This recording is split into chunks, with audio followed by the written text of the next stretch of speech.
les jeunes s'intéressent à des choses et autant que nous on arrive à créer un média là-dessus et à raconter des choses intéressantes. Comment on crée un média justement ? Comment on crée un média ? On crée une communauté, ça c'est le premier truc qui est important, c'est d'avoir une communauté. Cette combinaison elle a hyper bien marché, je crois qu'elle a fait 1 million en 24 heures sur Instagram. Ah oui, on parle des millions.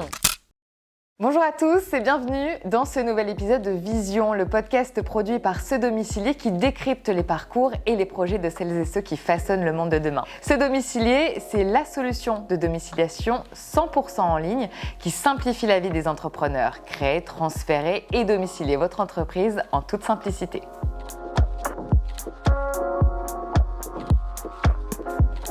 Bonjour à tous et bonjour à toutes et bienvenue dans votre podcast Vision où aujourd'hui j'ai le plaisir de recevoir Matteo. Salut Matteo. Salut Ambline. Alors Matteo Camarda, tu es cofondateur et président de Bloom Media. Est-ce que tu peux nous en parler de ce média ? Ouais, qu'est-ce que c'est ? Carrément, Bloom c'est un média sur l'innovation, donc à destination des 18-34 ans. L'idée c'était de créer un nouveau média, donc dans ce qu'on peut voir avec Brut, Combini, Loopsider, donc tout cet écosystème de néo-médias qui s'est créé, nous on a voulu en créer un, mais sur le monde de l'innovation, parce que c'est un monde qui a une place hyper importante dans nos vies aujourd'hui, et qui n'est pas assez raconté aujourd'hui. Donc nous, l'objectif, c'était de le conscientiser, de poser des vraies questions là-dessus. Et donc c'est ce qu'on fait depuis 4 ans. Et donc on a réuni une communauté d'à peu près 400 000 personnes. Ah ouais, 400 000 ça rigole jeunes. pas. Ça rigole pas. Non, on est encore loin d'avoir les communautés de nos pairs, mais c'est déjà pas mal. Et pourquoi cette génération-là ? Toi, t'es en plein dedans aussi ? Alors, je suis de cette génération, et effectivement, quand on crée du contenu, je crois qu'on aime bien parler à sa génération. C'est plus simple, en tout cas, quand on démarre. Après, on n'est pas excluant, il y a des personnes plus âgées et plus jeunes aussi qui nous suivent, mais le cœur de cible, il est là. Et c'est aussi notre cœur de cible parce que c'est ces personnes-là qui vont consommer de l'information sur les réseaux sociaux. Donc nous, c'est quelque chose qu'on a identifié, c'est qu'aujourd'hui, nous, en tant que jeunes, on s'informe plus trop via la télé, via la radio, via les journaux papier. Un peu plus via le web quand il y a besoin de creuser des informations, mais essentiellement finalement sur les réseaux sociaux. Et donc en fait, quand on a vu ça, on s'est dit ça peut être intéressant aujourd'hui de créer un média là-dessus, parce qu'effectivement les jeunes les jeunes s'intéressent à des choses, et autant que nous on arrive à créer un média là-dessus et à raconter des choses intéressantes. Et vous êtes sur quel genre de réseaux sociaux ? On est sur réseaux sociaux majoritairement vertical, donc Instagram, TikTok, YouTube Short, Snapchat. On est en format long sur YouTube. Donc, pour toi, qu'est-ce qui marche le plus ? C'est intéressant. Le réseau qui marche le mieux pour nous, c'est Instagram. C'est pas celui sur lequel on a la plus grosse communauté, mais c'est celui sur lequel on a le plus d'interaction avec notre communauté, donc aussi le plus d'engagement. Et c'est assez intéressant. Pour moi, là où avant on pensait que c'était vraiment un réseau qui était fait pour ce côté un petit peu photo, choses jolies, etc. Maintenant, c'est devenu en fait l'endroit où les jeunes s'informent, en tout cas l'endroit où ils passent une partie de leur journée et donc finalement viennent à s'informer parce qu'il y a des propositions de contenu là-dessus. Mais donc ça reste Instagram le petit chouchou parmi nos réseaux.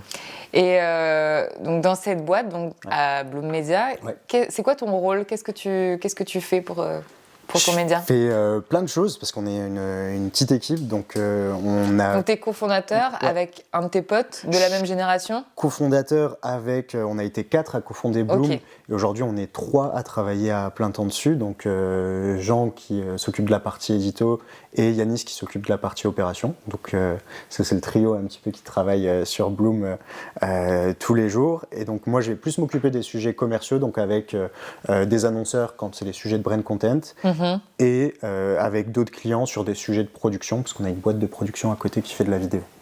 Ok, donc création de contenu, pédagogie, innovation, de quoi d'autre vous pouvez parler ? Vous abordez ? Qu'est-ce qu'on aborde ? En fait, le cadre éditorial, il est jugé assez niche, mais pourtant il est assez large. On traite tous les sujets du moment qu'il y a de l'innovation dedans. Donc on peut traiter de l'innovation gastronomique, on peut parler de l'innovation dans l'art. Ah oui, c'est vrai que gastronomie, on n'y pense pas. Et il y a des super innovations là-dedans. Bah ouais. On parle de climat, on parle en fait de toutes les choses qui vont être rattachées au monde de demain sur ce prisme de l'innovation, et de 3 types d'innovations: les innovations sociales, les innovations environnementales et aussi les innovations technologiques qui paraît être le truc le plus évident pour tout le monde quand on parle de Bloom, mais finalement on parle de plein d'autres choses aussi. Dans ce cadre éditorial, nous qu'on veut encore assez large pour pouvoir traiter plein de sujets qui intéressent les jeunes sur leur avenir. Et donc ça fait 5 ans que vous avez créé ça. Ouais. À 20 ans, vous étiez encore à l'école. Ouais. Comment vous avez financé ce projet ? On l'a financé avec du temps. On a passé beaucoup de temps dessus, mais sinon sans financement de base, en fait c'est pas un secteur qui nécessite aussi un gros apport financier, en tout cas quand on démarre sur les réseaux sociaux. Vous avez démarré avec vos portables ? Exact. On avait démarré avec Internet. Oui, exactement. 2-3 outils de montage et de retouche photo, mais c'est tout. Donc en fait ça coûte pas si cher de se lancer. Et par contre, ça demande énormément de temps de créer une communauté, donc ça c'est assez galère. Mais ouais, pas d'apport des fondateurs à la base, donc tout a été autofinancé. Comment on crée un média, justement ? Bonne question. Ouais, je suis en train de le faire. Vous étiez tous les 4 sur la même longueur d'onde ? On était tous les 4, oui, sur en tout cas la mission du média, oui. Après, sur les stratégies de comment on va y arriver, ça, il y a toujours des débats. Mais on arrive bien à s'entendre. Non, comment on crée un média ? On crée une communauté. Ça, c'est le premier truc qui est important, c'est d'avoir une communauté. Il y a beaucoup de médias qui se créent, qui n'ont pas de communauté. En fait, ça peut pas marcher. Ça peut marcher. C'est ça le risque, c'est que ça peut marcher. Mais en fait, c'est des médias de marque, c'est des médias corporate qui sont parfois pelus, mais qui arrivent quand même à tirer un business model de ça. Je ne sais comment d'ailleurs, mais ça existe, des médias qui n'ont pas d'audience et qui marchent. Mais nous, l'objectif, c'était quand même de parler à des gens. Avant de vendre des espaces médias, l'objectif, c'était de toucher notre audience et surtout de lui raconter les choses qu'on a envie de raconter aujourd'hui, donc tous ces sujets d'innovation et comment on les vulgarise. Donc on a commencé par créer une communauté, et une fois qu'on a une communauté, ensuite on s'est posé la question du business model qui est pas hyper évident dans le monde des médias et même sur les réseaux sociaux. C'est pas évident pour les médias tradis, mais c'est pas évident non plus pour les médias pure player. Vous vous êtes dit quoi alors du coup ? Et on s'est dit on va faire comme nos pairs qui sont passés avant nous, donc Brut, Combini, qui vendent de l'espace média donc sous forme de brand content. Comment on arrive à mettre en avant un annonceur dans un édito sans forcément qu'il y ait de problème, donc choisir des bons annonceurs qui sont en accord avec nous, qui racontent la même chose que nous et sur des sujets qui vont pas froisser la communauté et au mieux qui vont leur plaire, parce que ça arrive aussi. Donc on a choisi ce business model-là, qui est un business model qui tourne, qui marche pas mal, qui permet aux médias de se financer. Et en parallèle aussi, on a créé une agence de prod vidéo qui, ça, permet aussi ponctuellement d'avoir des missions sur lesquelles travailler et en fait de faire tourner la machine. Donc chaque média trouve un peu ses trucs et astuces pour survivre puis progresser en termes de business model. C'est quoi les critères pour se démarquer ? En tant que média ? Parce que tu es sur un canal quand même où tu as beaucoup de concurrence. Carrément. Toi, tu t'es dit quoi ? Comment on va faire pour se démarquer ? Nous, on s'est lancé parce qu'on trouvait qu'il manquait quelque chose. Oui, c'est une niche. Il y avait une case qui était vide, qui était les médias tradis qui traitent d'innovation et qui sont moins intéressants pour les jeunes, ça existe. Les créateurs de contenu qui sont hyper intéressants pour les jeunes, mais qui manquent parfois un peu de justesse journalistique, ça existe aussi, en tout cas sur nos sujets. Il existe une case entre les deux qui est de se dire on essaye de faire au mieux le travail de journaliste, et on n'est pas journaliste, donc on essaye de le faire au mieux, et on essaye de le respecter un maximum. Et de l'autre, on essaye aussi d'être quand même assez digeste pour les jeunes qui nous suivent, voire divertissant. Et donc on s'est dit, on va se mettre pile dans cette case-là, on va parler de sujets intelligents aux jeunes sur l'innovation. Et ça a bien pris. Je pense qu'il y avait une case, on l'a vu, et finalement on avait raison, c'était une bonne case à prendre. Ah bah oui, t'as raison. Et chacun son rôle, donc parmi vous trois, vous travaillez vraiment qu'à 3 ? Ou vous avez d'autres personnes aussi ? On a d'autres personnes qui nous aident sur le média. Déjà, on travaille avec énormément de professionnels dans le monde de la vidéo pour nous aider vraiment à avoir des formats ultra quali. Ça, c'est hyper important. Et puis vous en sortez aussi pas mal des vidéos, donc forcément, il faut le temps. Il faut le temps et il faut trouver aussi des gens qui arrivent à comprendre ce qu'on fait, donc il faut le temps aussi de les trouver, ça c'est une autre galère. Et aujourd'hui on est 6 dans l'équipe, on a un journaliste qui nous a rejoint qui s'appelle Thomas, et donc on a un monteur aussi qui nous a rejoint qui s'appelle Bartholomé. Toi, ce que tu préfères faire dans ton rôle dans la boîte, c'est quoi ? Bon, moi, ce que je préfère faire, c'est pas non plus mon rôle dans la boîte, mais j'aime bien encore faire des vidéos. Ça, c'est ce que je préfère faire, c'est faire des Tourner. sujets. Ouais, c'est faire des sujets pour Bloom, de les écrire, de chercher de l'information, de le monter. Ça, c'est ce qui me fait encore kiffer. J'ai moins le temps de le faire, mais je continue à le faire parce que c'est trop bien. Et donc, ouais, c'est un truc que je continue à faire. Après, les sujets commerciaux et tout sont géniaux, on s'amuse beaucoup là-dessus. Mais le côté créatif que tu as quand tu fais une vidéo est quand même assez plaisant. Et ça, je pense que je vais avoir du mal à le quitter. Les voix off aussi? Ouais, tu fais tes voix off, tes propres voix off? Je fais mes voix off. On est chacun assez autonome en fait sur nos contenus. Les personnes qui travaillent avec nous, elles travaillent leur sujet de A à Z, elles les écrivent, elles les montent, elles les voice. Donc en fait, chacun est vraiment indépendant sur ces sujets. Il y a un check qui est fait en amont sur le choix des sujets, donc ça, c'est les gens qui s'en occupent sur vraiment son pôle éditorial. Et donc lui, il va sélectionner les sujets qu'on va traiter dans la semaine et ensuite dispatcher un petit peu qui va prendre quel sujet. Mais derrière, chacun traite comme il veut et donc il y a une repasse qui est faite sur les scripts, etc. Mais on a quand même une grosse... Tu fais confiance, ouais. Ouais, il y a quand même une grosse part d'indépendance chez les personnes avec qui on travaille et c'est trop bien parce que ils sont trop forts, donc on arrive à sortir des bons sujets. Ouais, non, c'est important. Vous avez des bureaux ou alors chacun travaille de chez soi? On a des bureaux qui sont pas très loin d'ici, finalement. On est dans le 20e, et donc on s'est installé en septembre dans ces bureaux, et dans lequel on a créé nos studios. Donc trop cool, on a un petit espace, sujet corporate, administratif, etc. Et de l'autre côté, on a notre partie créatif avec le studio. Oh, génial. Ouais, c'est trop bien. Ça, c'est royal.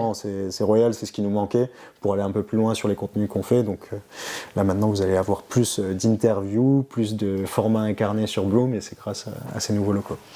Comment est-ce qu'on arrive à capter l'attention des jeunes sur des sujets assez complexes, genre l'IA, l'environnement, tout ça? Bah c'est des sujets qui les intéressent, c'est des sujets qui restent complexes, donc nous on a toute une trame du coup qu'a construit Jean qui en fait s'inspire finalement de sujets qui ont le mieux marché et donc c'est assez, notre script il est assez mécanique et donc en fait il y a des endroits qui sont des sortes de cases à cocher. C'est des trucs assez courts finalement. Oui, c'est alors par exemple... Concis.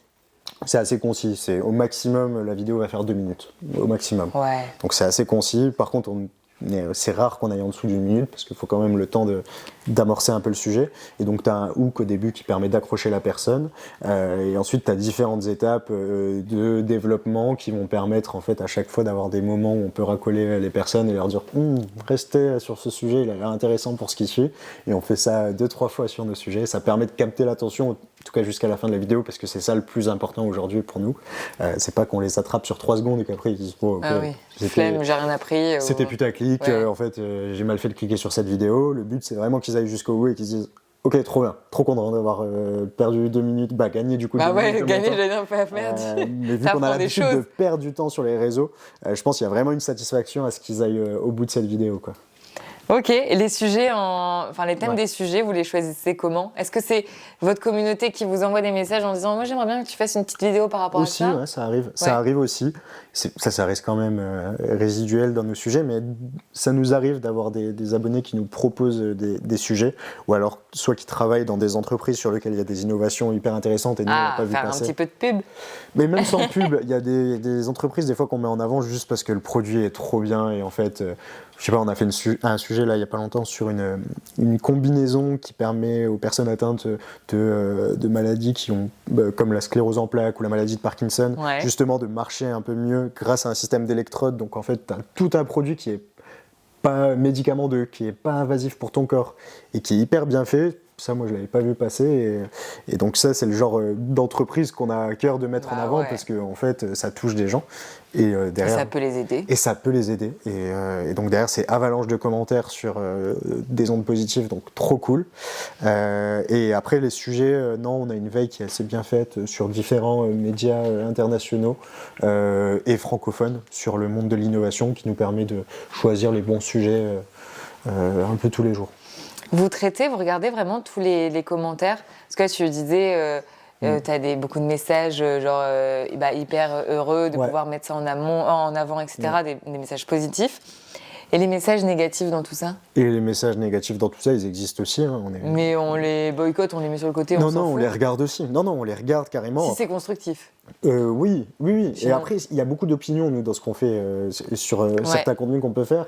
Par exemple, un sujet sur les implants cérébraux, ça divise, en fait. Il y a des gens qui sont très pro-innovation et qui y vont.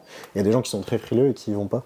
Et donc, il y a plein de sujets comme ça qui peuvent diviser, en fait, en général.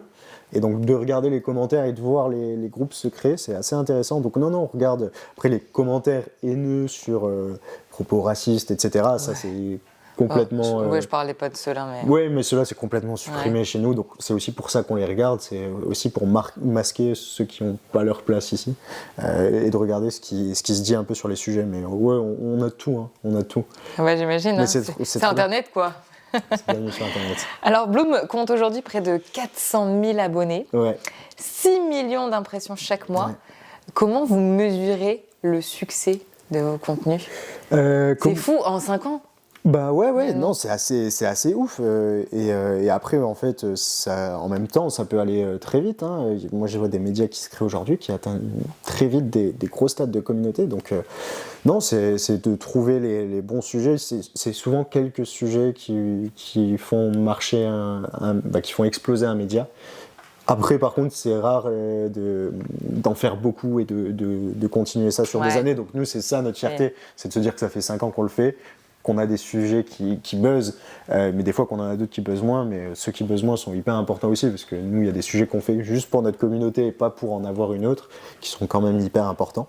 Donc on regarde, c'est les indicateurs que tu as dit, on regarde les abonnés, on regarde la durée de visionnage de la vidéo, et on regarde les commentaires et l'engagement qu'il y a sur les vidéos. Donc c'est ça qu'on suit le plus sur la partie média. Il n'y a pas d'autres indicateurs plus pertinents, mais ensuite après il y a plein d'indicateurs sur la partie Bloom en tant qu'entreprise qui sont regardés, et ça c'est des indicateurs d'entreprise classiques sur le CA, sur ces choses comme ça.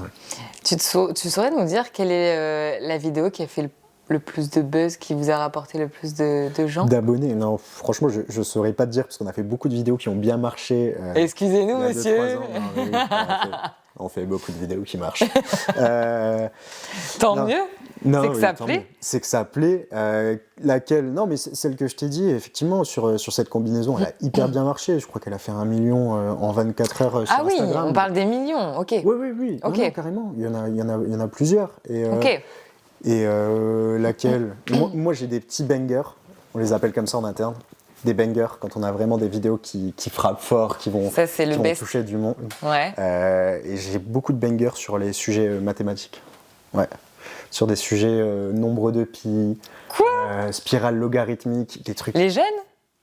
Ou alors tu touches une autre cible ? Non, c'est alors des très jeunes. C'est vrai ? Des très jeunes.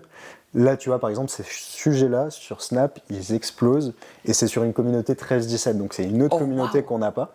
Et là, c'est hyper important pour nous, parce qu'en fait, on va toucher des jeunes à s'intéresser aux maths. Donc, c'est genre... Incroyable. On aura des flèches pour les prochaines générations. Mais j'espère. Et grâce à toi. Et pas que grâce à moi.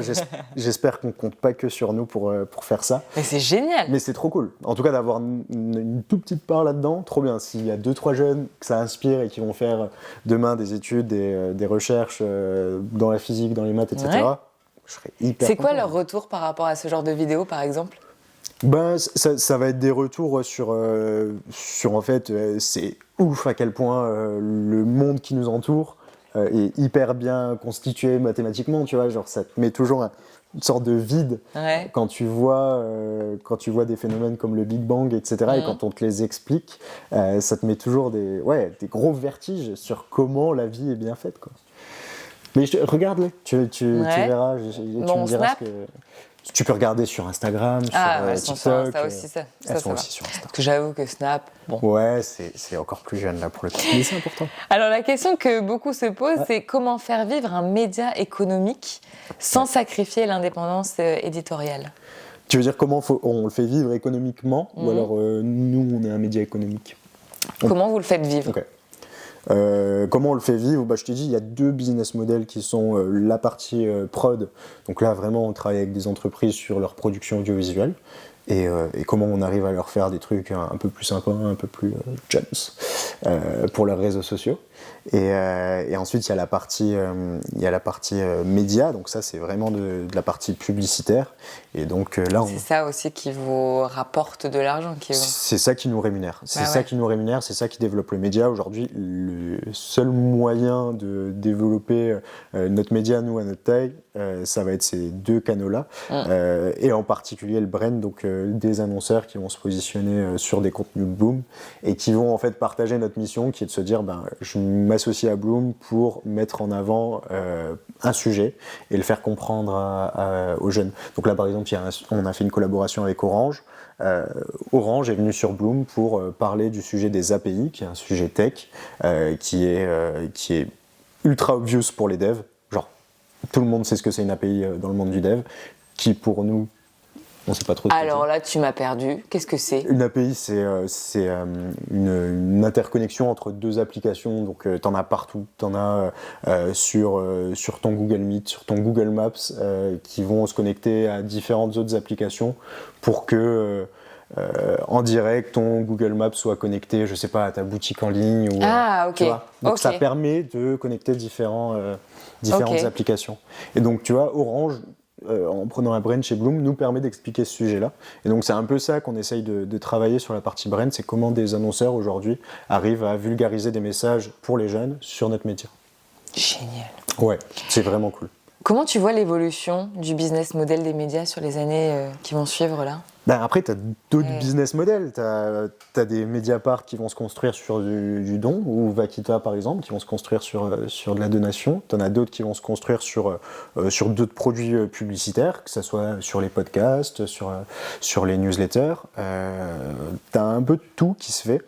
T'en as qui utilisent leurs médias pour aussi créer d'autres entreprises. Donc, comment le business model va évoluer, j'espère, dans le bon sens, parce qu'on voit pas mal de médias aussi subir le fait que le business model n'est pas assez évident. En fait, quand on parle de business model aussi des médias, il y a la partie coût qui est souvent mal compris par les gens, c'est que ça demandait beaucoup de coûts de produire du contenu de qualité, fréquent, en fait d'être présent tous les jours sur les réseaux sociaux, ça coûte de l'argent.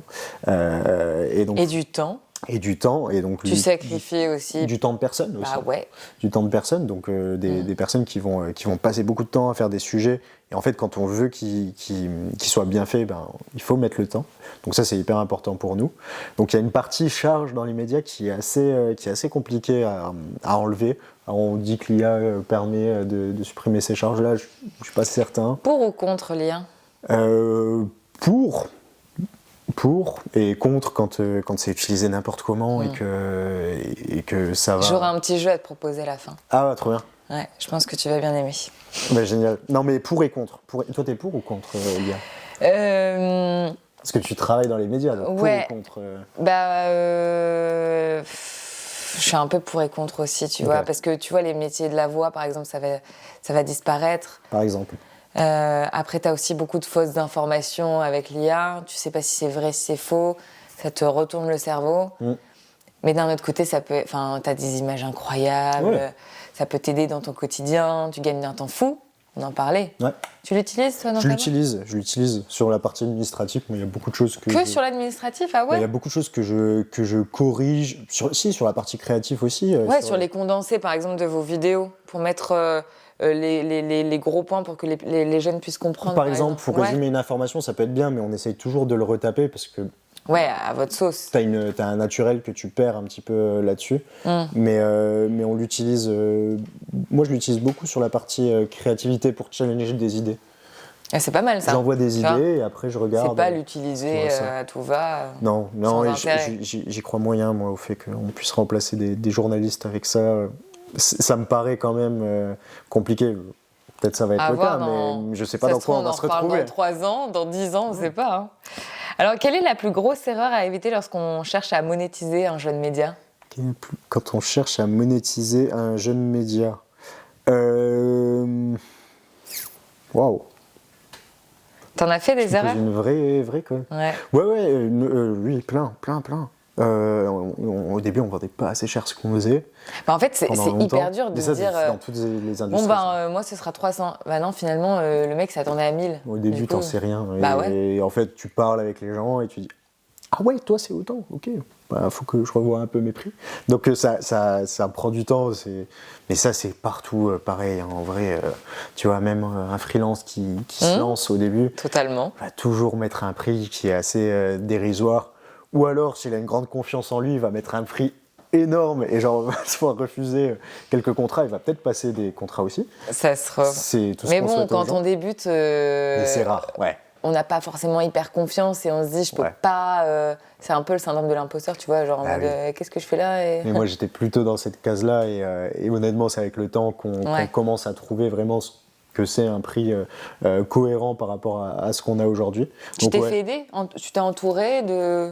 Ou c'est vraiment de la discussion avec les gens? Ouais, on s'est entouré indirectement, on a discuté avec plein de gens qui travaillent sur les médias pure player, donc c'est en discutant avec les gens.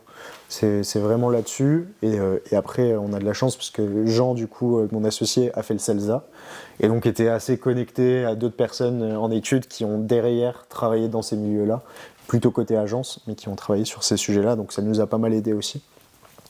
Et non, ça c'est une des principales erreurs. Après, je pense qu'il y en a plein d'autres que tu peux faire, mais bon, faut les faire et voir après, quoi. Exactement. Tu parlais de ton agence de production vidéo, donc vous l'avez créée l'année dernière, en 2024, qui s'appelle Lumia. Lumia, exactement. Ouais. Qu'est-ce qui vous a donné envie de créer ce projet ? On en parlait déjà il y a quelques années, autour de conversations, somme toute, assez, tu vois, dans l'imaginaire, comme on le fait souvent. Ça serait cool de lancer ça un jour, etc. Et après, il y a des opportunités qui se sont présentées là-dessus. D'abord très corporate, donc de la vidéo d'entreprise, etc. Et ensuite, on a été sur des sujets beaucoup plus cool, notamment de création de podcasts, de création d'émissions. On a été sur des sujets super cool avec ce domicilié, donc sur des sujets de production publicitaire. Et donc, il y en a une deuxième qu'on a fait pour eux, qu'on vient de finir, et qui est vraiment genre... T'en es trop fier. Ah ouais, non, vraiment, ça c'est notre... Et je l'ai vu. C'est notre trop beau projet de l'année. Elle n'est pas finie, donc tu as dû voir un premier rush. Un premier rush, mais c'est trop cool. Et non, ça c'est un truc qui nous anime vraiment beaucoup. On a fait notre première fiction cette année, donc avec en coloc, mais qui est une fiction vraiment commandée pour Bloom, donc à destination des abonnés de Bloom. Comment on repense aussi un petit peu le champ médiatique en apportant la fiction là-dedans et en se disant... qu'est-ce que c'est en fait un abonné Bloom qui regarde une vidéo, qui est en coloc avec un pote et qui en parle, tu vois, en voyant cette vidéo. Donc on a essayé de recréer les abonnés de Bloom sur un format fiction avec deux colocataires. Ouais, trop bien. Donc ça c'est notre première fiction et donc ces trucs-là, ça nous anime beaucoup, ce genre de projet. Ça se prod. Sent. Quand t'en parles, t'as un énorme smile. Non, c'est un gros kiff. C'est un très très gros kiff. Et de la partie, en fait, quand tu démarres sur l'idée et qu'ensuite tu le vois à l'image, c'est vraiment... C'est satisfaisant. Ah, c'est ultra satisfaisant. Et notre modèle de média, quand même, est fait pour que tu limites un petit peu cette production-là et que tu ailles vite sur de l'info chaude, donc tu fasses du desk avec des images libres de droit, et c'est ce qu'on a toujours fait, c'est ce qu'on continue à faire, parce que tu es obligé de traiter l'actu comme ça. Mais de temps en temps, avoir une petite fenêtre où on produit des belles choses, des documentaires, etc., ça fait du bien aussi, quoi. C'est un kiff. Ouais, c'est un kiff. Est-ce que la société Bloom, elle est domiciliée chez toi ou ailleurs? Elle est domiciliée chez ce domicilié. Ah, t'es directement... Je suis client. Ah, t'es client? Ouais, je suis client. Ah oui, je savais pas. C'est important pour toi? C'est hyper important pour moi parce que j'aime beaucoup la marque Ce Domicilié, qu'on a collaboré ensemble depuis 2 ans maintenant. C'est important aussi pour des raisons vraiment concrètes de problématiques. Avant, on était dans un incubateur, donc on n'avait pas de problème de domiciliation. Ouais. On était domicilié dans un incubateur. Maintenant, on loue des espaces dans un espace de travail, mais en fait, on peut pas domicilier ici parce qu'on ne sait pas si on va bouger d'ici 2 ans. Pour éviter de changer toute la boîte, les papiers, c'est ça. Machin. Et le lieu où on loue, du coup, propose pas la domiciliation, donc non, ça nous sert beaucoup. Et là, on l'a pris sur plusieurs années histoire d'être tranquille. Tu loues aussi des espaces de je sais pas, par exemple pour tourner des vidéos, pour faire des réunions, Non, je n'ai pas testé cette partie-là encore, mais ça ne saurait tarder. J'espère qu'on m'invitera un jour. Non, je les ai déjà visités, ils sont trop cool. En vrai, ils sont très très cool. Je les ai pas utilisés parce que j'en ai pas eu besoin. Ouais, voilà, c'est pas dans ton intérêt là pour le moment, quoi. Non, mais je les ai vus, ils sont très très beaux. Vous arrivez à vous projeter sur le long terme face à des plateformes hyper mouvantes comme ça, avec toutes les avancées constantes? Comme quoi, par exemple, comme quelle plateforme? Toutes les plateformes. Ah oui, tu veux dire les réseaux sociaux, Insta, ouais, tout. le groupe Meta, etc. Ouais, il faut, parce qu'en fait l'audience elle est ici, donc ça serait fou de penser qu'on puisse pas être là. Il y a des réseaux sur lesquels on n'est pas, par exemple Twitter, mais... C'est ta volonté ? Enfin, votre volonté à tous les trois ou... Ouais, carrément. Aucun intérêt pour Bloom ? Aucun intérêt. Maintenant, aujourd'hui... Avant, beaucoup. Aujourd'hui, plus aucun. Oui, genre avant le rachat d'Elon Musk, ça aurait été intéressant, mais là, maintenant, plus aucun intérêt pour nous. Mais par contre, l'écosystème Meta peut être compliqué, il y a des choses qui changent beaucoup. TikTok, c'est pareil. L'algorithme. Comment tu gères, comment tu fais face? En fait, c'est vraiment un petit bonheur à la chance, quoi. Non, ça s'étudie pas mal. En fait, ça se teste, ça s'analyse, ça se comprend. Par contre, ça change souvent, donc il faut juste rester à la page et genre se dire, ok, là, ce contenu-là, d'habitude, il marche plutôt bien chez nous. Là, il marche pas depuis une semaine, c'est qu'il y a un problème. Donc, allons regarder ça et tu vois, analysons les paramètres sur lesquels il y a un problème. Et ensuite, tu fais des recherches de ton côté sur Internet, tu te rends compte qu'il y a quelqu'un qui a dit ça sur Meta, tu réajustes tes contenus. Après, il ne faut pas que ça bouge ton édito, en fait. C'est ça qui est compliqué. C'est pas parce que demain, tu vois, le format post devient le format le plus important de Meta qu'on arrêtera de faire de la vidéo. Là, pour toi, en ce moment, ce serait quoi le format qui marche le plus? Ça reste la vidéo. Le réel? Ouais, c'est le plus simple. C'est le plus simple. C'est pas le plus simple à faire, mais non. Poster une photo, c'est simple, tu vois. Poster une photo, c'est très simple. Non, mais c'est pas le plus simple à faire. Par contre, c'est le plus simple en termes de livraison et en termes de réception pour les gens qui te suivent. C'est ce que les gens consomment. Tu peux le diffuser sur plein de réseaux différents. Donc, la création d'un média ou si tu veux créer du contenu, elle passe par de la vidéo. C'est sûr. Bloom, tu le vois où dans 5 ans? Bloom, je le vois où dans 5 ans? J'espère avec une plus grande équipe. Un média international ou pas? Non, pas forcément. Ça serait trop cool, hein, mais pas forcément. Et en fait, dans 10 ans, quoi. Pas dans 10 ans, peut-être, mais on touche déjà pas mal de gens à l'international. En fait, on est francophone, donc on touche aussi des pays francophones, donc ça, c'est trop bien. Et après, la France, ça nous plaît pas mal. On aime bien toucher des Français qui nous ressemblent. Et justement, ça serait bien que dans 5 ans, on puisse faire des formats encore plus gros et se rapprocher un petit peu de ce que font certains youtubeurs aujourd'hui. Tu vois, c'est qui tes inspirations? Est-ce que j'ai des inspirations? Des mecs que t'aimes bien? Mais après, sur YouTube, il y a plein de gens que j'aime bien, mais je suis obvious, quoi. Moi, je kiffe Squeezie, tu vois, par exemple. Ouais. Je suis ultra obvious dans mes choix. Il y a qui que j'aime bien aussi. Et après, j'aime bien les replays de radio et de télé beaucoup. Tu peux le dire. C'est mon côté old media. Qui touche à des sujets qui te concernent aussi dans ta boîte. Ouais, qui touche à des sujets de société qui m'intéressent, tu vois, en général.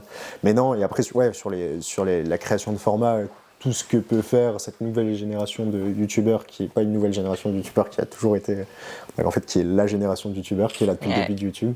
C'est Squeezie, les Amine et tout. Je trouve ça hyper fascinant ce qu'ils font en termes de création de formats, qui sont pas des formats souvent originaux, qui sont pas tous originaux, donc il y en a certains qui existaient avant. Ouais, mais justement, moi je trouve que c'est, tu vois, toutes les émissions de télé qui marchaient avant, elles reviennent. Ah oui. Donc c'est un peu la nostalgie c'est trop bien. qui fait vivre le truc. Ouais, moi je suis contente de revoir des vieux formats.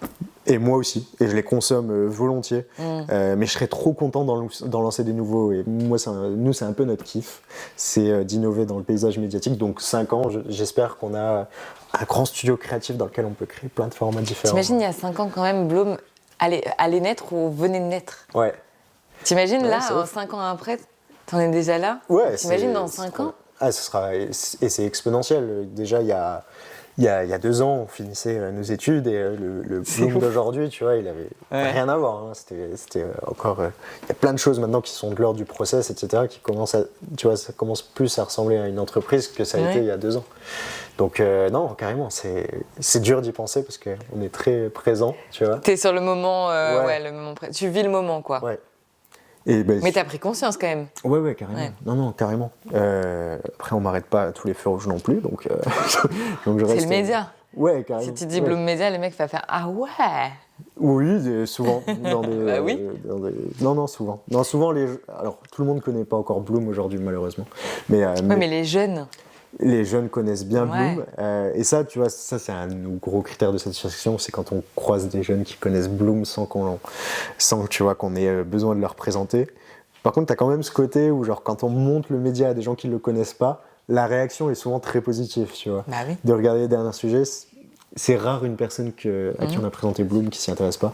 Après, tu as un petit billet tu vas pas dire à quelqu'un, tu vois, dont tu découvres le compte Instagram. Bon, pas terrible, tu vois, genre ça se ferait pas du tout. Mais, je suis sûre qu'il y en a, ils sont comme ça, ils sont francs. Ouais, je te le dirais. Ouais, j'en ai pas tant croisé, hein, franchement. Les gens sont assez cool. Quel est selon toi l'avenir des médias? Vers plus d'indépendance, d'influence, de niche aussi? Non, il faut plus d'indépendance. Franchement, ça serait cool. Il y a plein de médias indépendants qui se sont créés en même temps que nous. Tu vois, je pense la partie Covid. Il y a beaucoup de gens comme moi qui se sont ennuyés et ça a fait naître plein de médias un peu partout. Donc il y a plein de médias indépendants qui sont déjà créés. Il y en a d'autres qui existent depuis plus longtemps. Et après, oui, il y a un vrai sujet sur l'indépendance des médias qui est hyper important. Donc j'espère qu'il y en aura plus. J'espère aussi qu'on va tous trouver un business model qui nous permet de garder cette indépendance, parce qu'en fait le système publicitaire ne te permet pas tout le temps d'être indépendant. Ah ouais. Donc c'est un truc qui se gère, c'est vraiment un équilibre à trouver entre les partenaires que tu fais venir et ton indépendance éditoriale. Et même au niveau de l'actionnariat, j'espère qu'on voit plus de médias prendre le modèle de sociétaires, tu vois, avec vraiment des audiences qui s'investissent dans le média, plutôt que des groupes qui se créent par des fortunes. Donc non, j'espère qu'il y a ça dans 5 ans. Je le vois pas arriver, par contre. Tu vois, genre, je l'espère, mais c'est pas forcément... T'y crois pas? T'as du mal à y croire? Non, ça va pas dans le bon sens, mais non, j'espère plus. On verra bien. J'ai aucune boule de cristal, donc y a pas. Qu'est-ce que je t'ai invité pour ça, Mathéo. Ouais, qu'est-ce que je peux voir dans le futur, moi, sur les médias. Mais moi, j'ai un petit jeu à te proposer. Oui, faisons un jeu. Je t'en ai parlé. Avant que je te tunnel sur les médias. Tout à l'heure. Alors, je vais te montrer des images. Ouais. À toi de me dire si elles sont réelles ou alors si elles font partie de l'IA. Alors, les images en question. Cette photo. Donc, on voit Bad Bunny avec Taylor Swift. Bad Bunny fait un V de la main. Enfin, je sais pas comment t'appelles ça. Peace. Un peace. C'est peace. Voilà, ils se prennent dans les bras, ils font une jolie photo.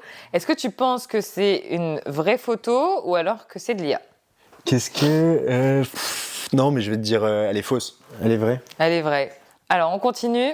Donc là, on a toujours... D'accord, c'est aussi obvious, ok. On a toujours Bad Bunny avec Taylor Swift, mais cette fois-ci, ils sont en train de s'embrasser. Mais ça, je dirais qu'elle est fausse. IA. C'est l'IA. Voilà. C'est exactement ce que je me disais. Donc ça, le bisou, c'était faux. On continue. Ça. T'as cru que j'allais te montrer que des photos hyper simples, quoi? Ah ouais, ça, c'est compliqué. Donc là, on a un bateau qui est au-dessus d'une falaise. On a la mer en bas avec le petit rocher. Comment il serait retrouvé là, celui-là? Hey. C'est faux. Eh ben non. C'est un bateau. En fait, on voit que la partie haute du bateau. Ouais. La partie basse, c'est derrière les falaises. Cette photo, on a 3 petits chiens et un chat en plein milieu, où on a l'impression, en plus, qu'il est en train de prendre la photo, le chat. Ouais, c'est stylé. Moi, j'aime bien, donc je vais dire que c'est vrai. Et tu as bon. Ouais. Première bonne réponse, Mathéo. Alors là, on a donc 3 chiens couronnés sur un fond rose magnifique. Qu'est-ce que t'en penses? IA ou pas IA? Pas IA. Pas IA? Hey, hi. Ah ouais? Attends, j'avais un doute. Ah. C'est de l'IA. Bon, après, ça, dans la vie de tous les jours, c'est un peu... Non, mais je croyais... au fait qu'on soit capable, tu vois, d'habiller des chiens comme ça et tout. Oh, je pense qu'il y en a. Donc, Cette photo. Donc là, on est dans un musée avec une grosse tête de bébé, des gens qui le regardent de très près. Ça, c'est vrai. Ça, c'est vrai ? Ouais. Bah ouais, c'est dans un musée. Ouais. Ça, c'est vrai. Mais le bébé est hyper bien fait quand même. Hein. Il est super bien fait. Ouais. Ensuite, on a 4 chats. Celui-là, il est faux. IA. Ouais. T'as raison. Ça se voit là où. En fait, la qualité, elle est vraiment trop belle. T'as une qualité IA qui est réelle. Ouais, je suis d'accord. Mais je l'ai pas vu par contre sur les autres, donc. Ouais. Ici, on a une jolie dame qui fait un grand sourire, comme si c'était une photo LinkedIn. Ouais. Je pense que c'est IA. Tu ne la rencontreras malheureusement jamais dans ta vie. Putain, c'est dramatique. Elle est magnifique et c'est de l'IA. Ouais. Okay. Mais elle est tellement bien faite. Et c'est tellement LinkedIn vibe comme photo. C'est ouf, hein. Ouais, c'est bien fait. Il y avait un truc comme ça à un moment donné où chaque personne demandait à l'IA de transformer et de faire une photo LinkedIn. Ça me faisait trop peur, moi. Bah en fait, moi, je trouvais qu'elle me ressemblait pas. Ouais, c'était pas moi. Je trouvais ça un peu gênant. Mais bon. Cette photo, IA ou pas IA ? Ça, c'est réel, ça. Ça, c'est pas IA. Hein. T'es sûr ? Ah ouais, sûr. C'est un vieux monsieur qui a un monsieur avec des cheveux blancs qui a un sourire un peu gêné. Il est trop cool, ce type. Ah ouais, tu connais ? Ouais. T'as eu bon. Mais parce que c'est devenu un mème. Ouais, non. Ultra connu. Donc ça, t'as eu bon.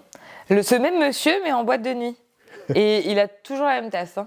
Moi, je pense. Lui, il boit du thé en boîte. C'est une mauvaise incrustation de ce domicilié, moi, je pense. C'est même pas de l'IA. C'est IA. C'est une mauvaise incrustation. C'est l'IA.